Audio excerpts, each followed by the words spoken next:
अस्सलाम वालेकुम। अभी हम स्टार्ट ले रहे हैं एंट्री टेस्ट की प्रिपरेशन की। एंट्री टेस्ट कहें, एम केट कहें, ई केट कहें या बी केट कहें, तो इन सब की प्रिपरेशन में कुछ इम्पोर्टेंट सब्जेक्ट्स आते हैं, जैसे फिज़िक्स, केमिस्ट्री, इंग्लिश, मैथमेटिक्स या फिर बायोलॉजी। तो सबसे जो इम्पोर्टेंट सब्जेक्ट्स हैं उनमें से ही एक सब्जेक्ट हमने लिया है, जिसका हमने स्टार्टअप लिया है, तो उसी सब्जेक्ट को हम लेंगे। तो उसमें है हमारा फिज़िक्स का सब्जेक्ट। इसी फिज़िक्स के सब्जेक्ट में हम स्टार्ट से जो लेंगे, वो स्टार्टअप जो होगा हमारा वो स्कोप ऑफ फिज़िक्स से होगा।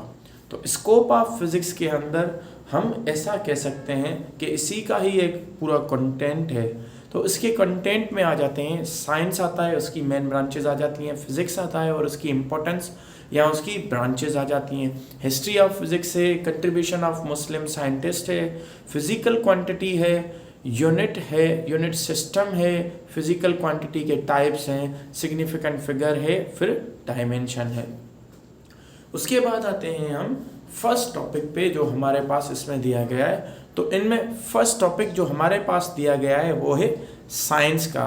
तो साइंस जो है, साइंस कौन सा लफ्ज़ है या अल्फाज जो है साइंस का, वो लिया गया है लैटिन लैंग्वेज के एक अल्फाज साइंशिया से, जिसकी माने है टू नो और नॉलेज, किसी भी चीज़ के बारे में जानना या उसके बारे में कोई नॉलेज या कोई जानकारी इकट्ठी करना, तो उसे हम कहते हैं साइंस।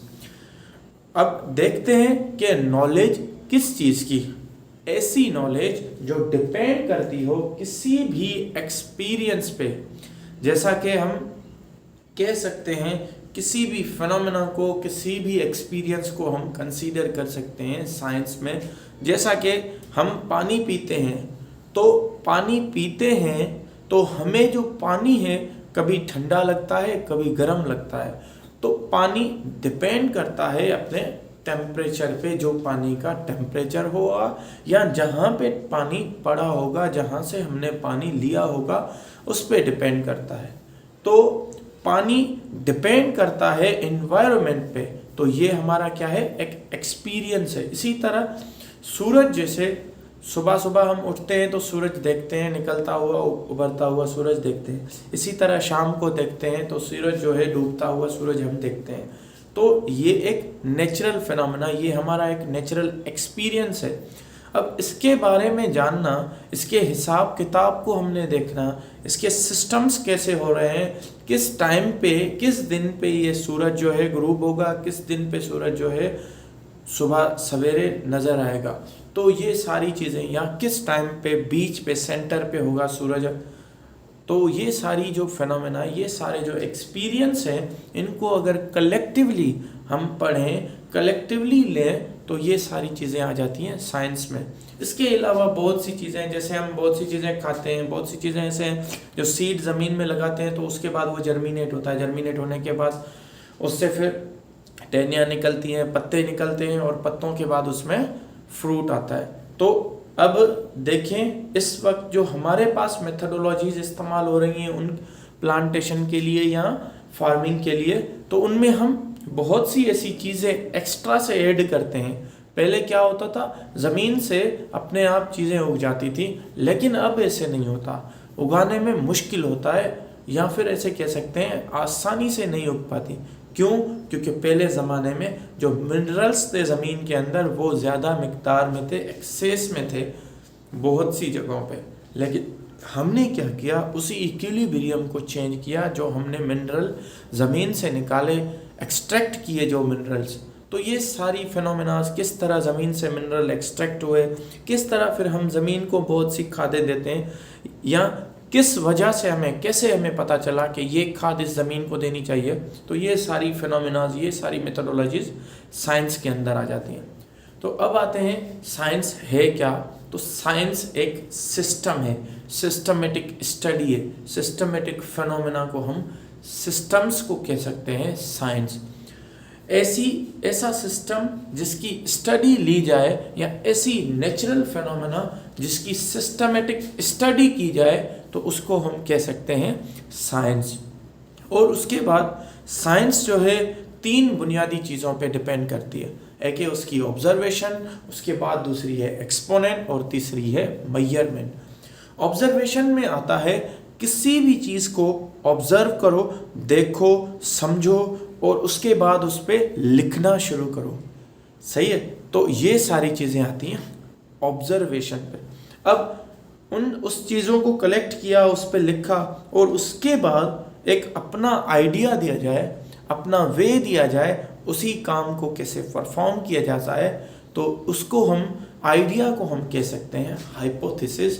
और उसके बाद उसी आइडिया पे जो हमने ऑब्जर्वेशंस की बुनियाद पे लिया है, तो उस पे अगर हम परफॉर्म करें कोई एक्सपेरिमेंट, कोई एक्टिविटी, कोई वर्क, तो उसको हम कहते हैं एक्सपेरिमेंट। और जब वो एक्सपेरिमेंट परफॉर्म हो जाए तो उसी एक्सपेरिमेंट की कुछ रिजल्ट्स बनेंगी, कुछ खूबियाँ बनेंगी, कुछ खामियाँ बनेंगी, कुछ पॉजिटिव रिजल्ट्स बनेंगे, कुछ नेगेटिव रिजल्ट्स बनेंगे। तो वो सारे रिजल्ट्स जो होंगे वो उसी एक्सपेरिमेंट की मेजरमेंट्स होंगे। तो इसे हम कह सकते हैं कि ये साइंस है और ये एक सिस्टम है, एक सिस्टमेटिक स्टडी है जिसमें ऑब्जर्वेशन की जाती है, उसके बाद उसी ऑब्जर्वेशन पे एक्सपेरिमेंट किए जाते हैं, परफॉर्म किए जाते हैं। वेरियस एक्सपेरिमेंट हो सकता है, 100 हो सकता है हज़ारों एक्सपेरिमेंट हो सकता है एक ही एक्सपेरिमेंट हो, और उसी के बाद उन एक्सपेरिमेंट को देखा जाता है, उसी एक्सपेरिमेंट्स के बुनियाद पे मेजरमेंट्स की जाती हैं, मेजरमेंट ली जाती हैं या फिर फ्यूचर मेजरमेंट्स बताई जाती हैं।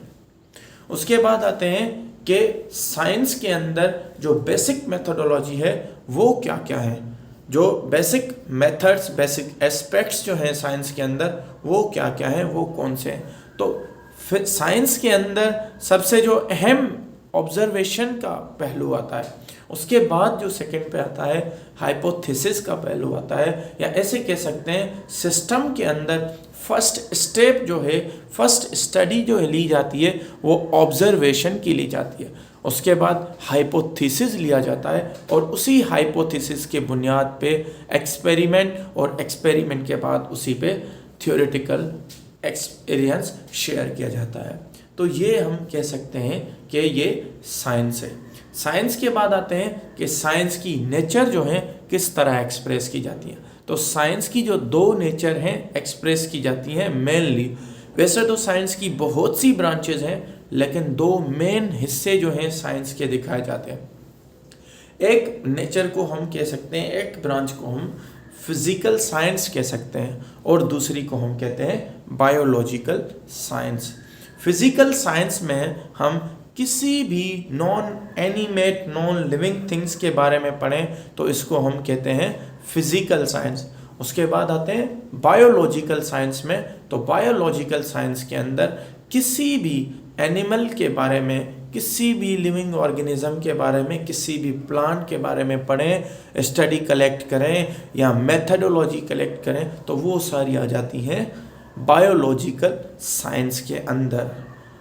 उम्मीद करता हूँ आपने समझ लिया होगा हमारे फर्स्ट लेक्चर को। फिजिकल साइंस के अंदर भी ब्रांचेज हैं, उनमें फिर फिजिक्स आ जाती है, एस्ट्रोनॉमी आ जाती है, फिर उसमें केमिस्ट्री आ जाती है।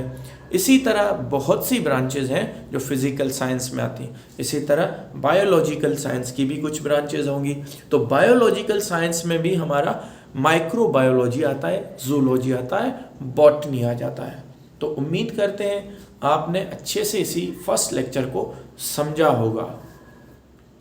थैंक्स, अल्लाह हाफिज़, और हमारा चैनल सब्सक्राइब करना कभी मत भूलें।